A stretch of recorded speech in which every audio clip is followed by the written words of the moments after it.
Bonjour tout le monde, donc je vous retrouve pour une vidéo carte. Il y aura un petit peu de colorisation, voire même beaucoup de colorisation dans cette vidéo. Comme vous pouvez le voir, je vais donc utiliser mes tampons donc des oiseaux de chez Timols. Et en papier, je vais prendre du Bristol de chez Canson, qui est adapté pour la colorisation au Promarker. Au niveau de l'encre, je vais prendre ma Stazone noire et comme le pad commence à être un peu fatigué, je vais utiliser ma presse de manière à pouvoir retamponner mes motifs dans le cas où le tampon aurait, enfin où l'encre n'aurait pas marqué suffisamment. Voilà, donc vous connaissez le principe de la presse, donc je vais tamponner et ensuite je vais passer à la colorisation en Promarker.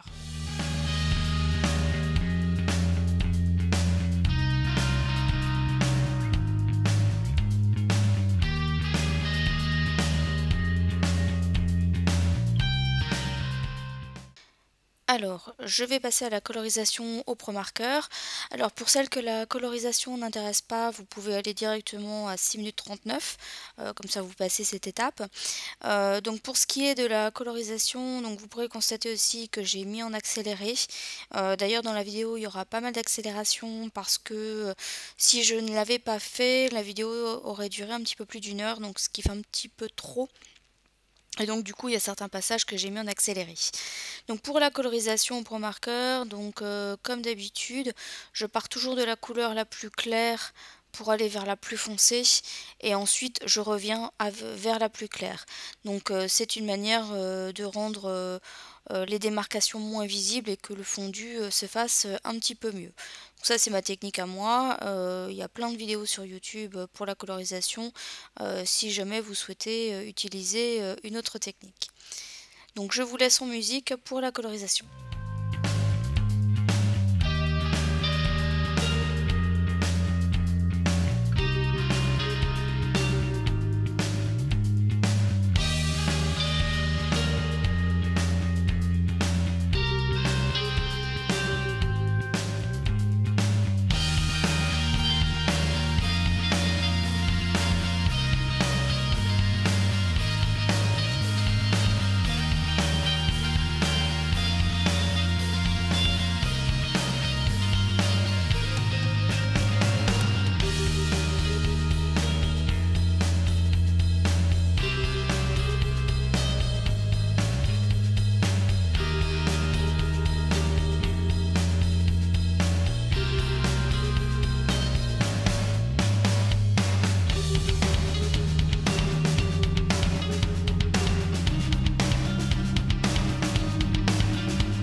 Alors voilà ce que ça donne une fois la colorisation terminée.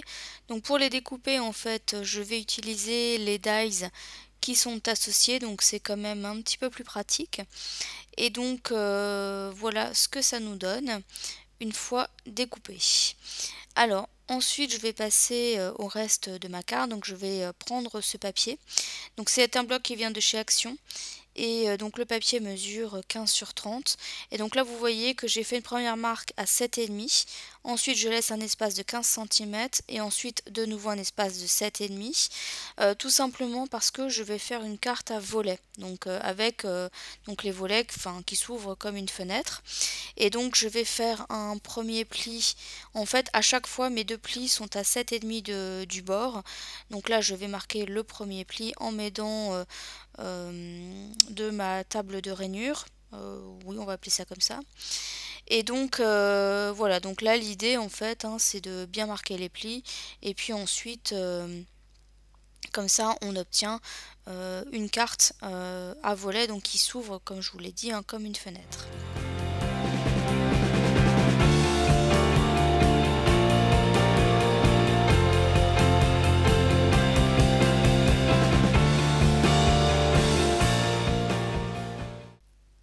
Pour la suite, je vais prendre donc cette planche de tampon et je vais prendre en fait différents éléments.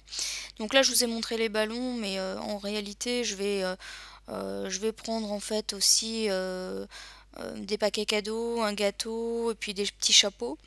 L'idée en fait, c'est de pouvoir mettre des petits accessoires entre guillemets à mes oiseaux. Et donc là j'utilise toujours donc mon encre Stazon puisque je vais faire un petit peu de colorisation mais cette fois-ci avec des encres et j'utilise toujours donc mon papier Bristol que j'avais précédemment utilisé.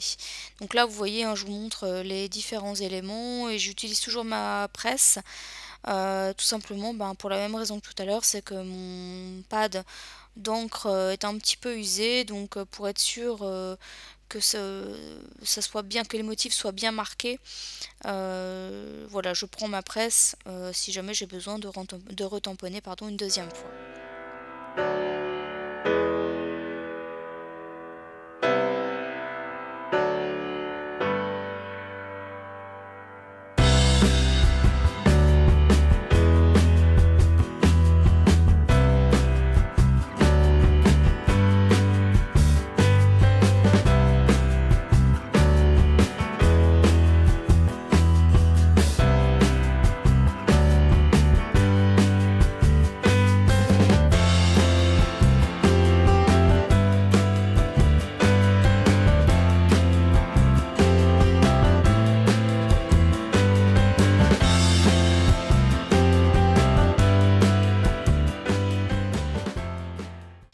Alors voilà tous les motifs que je vais utiliser. Donc je vais bien entendu passer au détourage et cette fois-ci malheureusement je n'ai pas de dies associé. Donc je vais tout découper en fait au ciseau en laissant en fait un liseré blanc autour de mes motifs. Là cette fois je voulais pas découper bord à bord on va dire.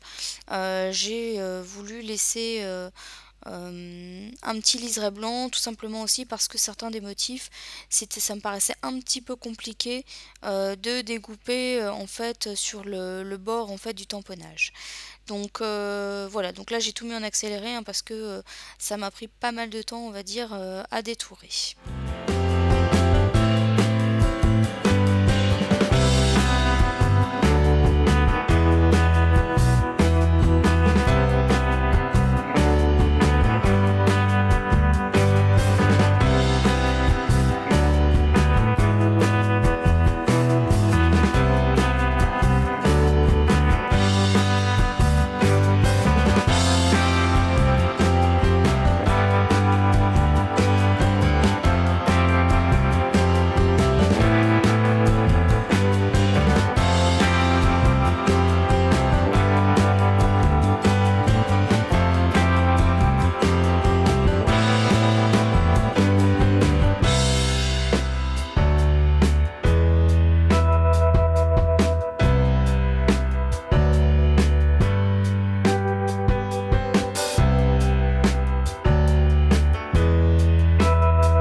Alors voici les motifs, hein, je vais vous les montrer un à un, donc une fois qu'ils ont été détourés.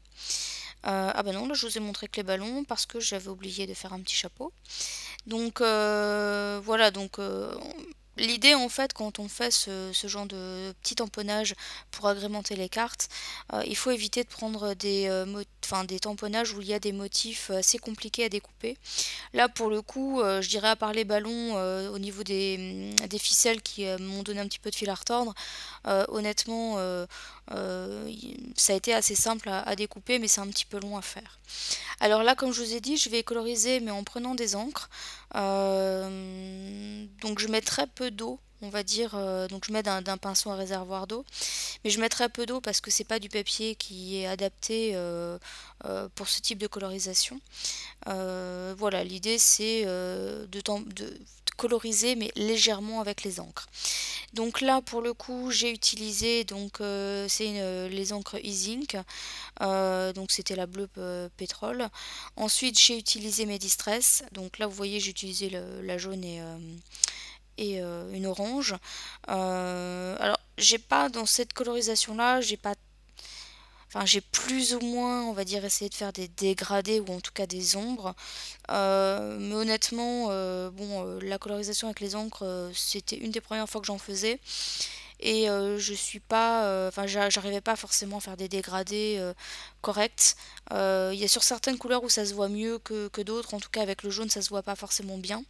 En tout cas sur le chapeau. Voilà, donc c'est pas évident pour moi coloriser avec des distress. Voilà, j'ai pas l'habitude.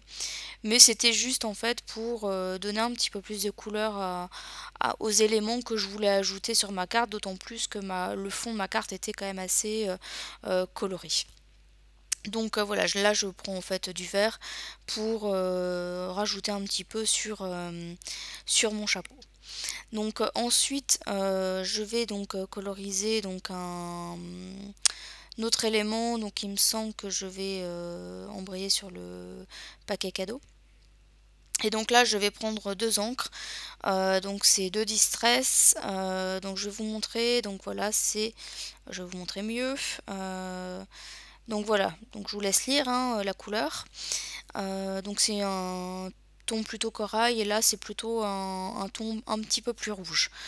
Donc là vous allez voir que le dégradé j'ai plus ou moins mieux réussi à le faire, mais encore une fois c'était pas non plus, je suis pas une pro hein, de la colorisation de cette manière. Donc voilà, l'idée c'était juste de marquer un petit peu des endroits un petit peu plus ombrés que d'autres. Voilà.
Alors voici les différents éléments maintenant qui ont été colorisés. Donc vous voyez, le dégradé se voit pas forcément beaucoup sur le chapeau. Ça se voit un petit peu mieux sur les ballons ou sur là ici, sur le paquet cadeau. Sur le chapeau ici, il n'y a aucun dégradé, j'ai jamais pas du tout cherché à faire de dégradé. Et donc ici, voilà mon gâteau. Alors je vais maintenant placer mes différents éléments sur ma carte. Donc il y a certains éléments que je vais mettre en 3D, donc notamment donc mes oiseaux. Les chapeaux que je vais leur ajouter, je vais également les mettre en 3D. Et puis vous allez voir que je vais rajouter les ballons et le paquet cadeau. Mais eux, je vais les coller avec mon stylo colle. Et vous allez voir que je vais les coller de manière à ce qu'ils soient sur le milieu. Donc en fait, je les colle sur un côté de la carte en faisant bien attention de ne pas mettre de la colle sur l'ensemble de l'élément pour éviter forcément de fermer la carte et qu'on puisse plus l'ouvrir. Vous allez bien comprendre en vidéo en fait ce que je veux dire quand vous allez le voir.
Alors comme je trouvais l'intérieur de ma carte un petit peu trop blanc par rapport justement au devant qui est tout coloré, j'ai décidé de rajouter justement un peu de couleur en mettant une encre distress. Donc je mets la couleur jaune et donc ce que je vais faire c'est que je vais, vous voyez donc là j'appuie bien donc de manière à ce que ce soit un petit peu plus foncé sur le... là vous vous rendez pas compte mais ça sera le bas de ma carte. Et donc ensuite pour le haut je vais estomper davantage de manière à ce que ça soit une espèce de dégradé qui va du plus foncé au plus clair vers le haut. Donc voilà, donc là il faut faire doucement de manière à pas trop non plus à ce qu'on voit les démarcations. Donc voilà ce que ça donne une fois que j'ai mis un peu de couleur. Donc voilà, je vais vous la montrer fermée et ouverte. Donc voilà le devant de la carte et hop l'intérieur donc qui est toujours aussi peps. Donc pour mon sentiment, je vais prendre cette planche de chez Florilège Design. Je vais le tamponner avec la Versafine Crimson Wade. J'ai longtemps hésité sur où placer mon sentiment. Finalement, j'ai décidé de le placer à l'intérieur de la carte parce que je trouvais que le devant était déjà chargé avec ce que j'avais mis. Donc voilà, donc je le rajoute sur ma carte.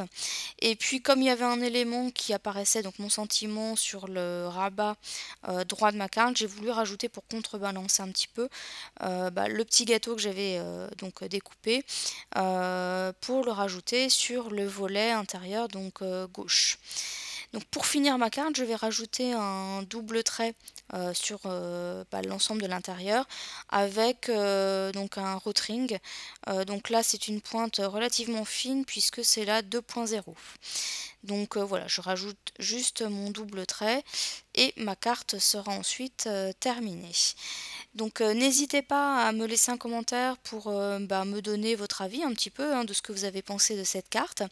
Et quant à moi, je vous retrouve bientôt pour une prochaine vidéo. Bye bye!